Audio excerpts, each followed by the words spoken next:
Right. I'm Anne Joss from TUC Union Learn. All of the speakers were talking about apprenticeships and the importance of apprenticeships, and the SSCs and the unions are all signed up to this. But I was at a workshop last week organised by the Manufacturing Skills Alliance for trade unions, talking about apprenticeships there. And some people from one of the big steel works were saying, yes, apprenticeships are wonderful. The big barrier is the schools. Apprenticeships are still seen as a second-class route, and schools are funneling the brighter students into sixth form and university and pushing them away from the apprenticeship route. What can we do together? All of us need to do something to get the status of apprenticeships to be on an equal footing with the status of an academic future. Okay, thank you. Clearly, Lord Mandelson thinks he's taking it from the other end of HE funding, but I'm going to ask Tim and then any of the others that want to pick this up. Apprenticeships. How do we actually convince employers, parents, and individuals that this is actually a worthwhile future? Just two quick thoughts. One is, and if you don't get a chance to make that point to Kevin Brennan as the Minister for Apprenticeships later on, I will make that point too afterwards, as it were. But I think the key thing for me actually is to get the message across about the returns in the labour market, the actual returns to apprenticeships, so that young people actually understand what is the market value going forward of apprenticeships. Yep. I think it's very appropriate questions. It is, of course, Apprenticeship Week this week. And I agree with your message that we need to get that parity of ST. But the biggest challenge in Wales is still the lack of places for apprentices. The number of young people wanting to do apprentices is greater than the number of places on offer. It's a demand side issue far more than a supply side issue of young people. So I think we need to focus our attention far more with employers to create the opportunities for young people. And we have a very mixed system. Some of our best employers are getting 10 times the number of applications. Others are not coming forward.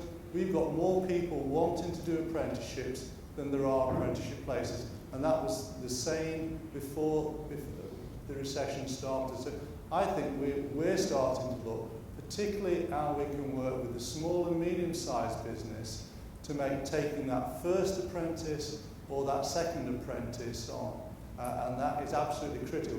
And that they stick with the apprentice, that we get the apprenticeship completion rate up. Yeah, I think from the Scottish Government perspective, they see this happening already to a degree, and they look to the SEQF as the mechanism for this, where we can actually show parity of esteem in the levels across the vocational and the academic levels of qualification. I think I'm right in saying that the NVQs, SVQs and apprenticeships are likely to be levelled against SEQF as opposed to an NVQ 1, 2, 3. So we'll have an SCQF level 6 or 7 or 8, which will then align across to the academic levels. I think that's quite a powerful message to convey. But I think there is a realisation out there already from the youngsters that the apprenticeship routes are a good way forward. I would agree with what everyone else has said. I mean, I suppose when young people in particular are making choices about the way ahead, it's not just their own choice they're making. Clearly their parents and their school environment have considerable influence on what they choose. So this idea of parity between vocational and academic, and that plays very strongly in Northern Ireland, where there has been traditionally a strong academic culture, is a hard one to break. So careers, information, advice and guidance, absolutely critical, and also working in the schools to try and change the mindset to show that an apprentice is a worthwhile progression as a career, and that there are places to go beyond that, which at some stage in the future will drive perhaps towards the equivalent of a university degree. I mean, I do think there's a critical role for Sector Skills Councils here. The truth of it is that the quality of information and advice we give young people around careers from 11 onwards is simply not good enough. It varies in different nations. It's better in some than in others. There's better IT support in some of those. There's all age in some and not in others.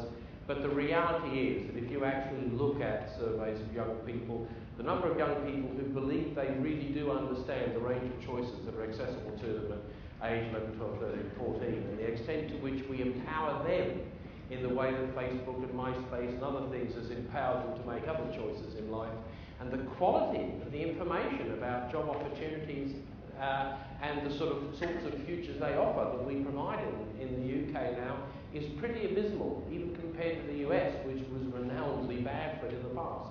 And I think there is a job. The Commission and the SSCs have planned to sort of do some joint work around information, advice and guidance this year. I think we have to make this the year in which we begin to crack this, and it's SSC's information and their understanding of industry and occupations that has to be the underpinning data. So, you know, working with business organisations and trade unions, this has to be, for me, one of the big goals for 2010.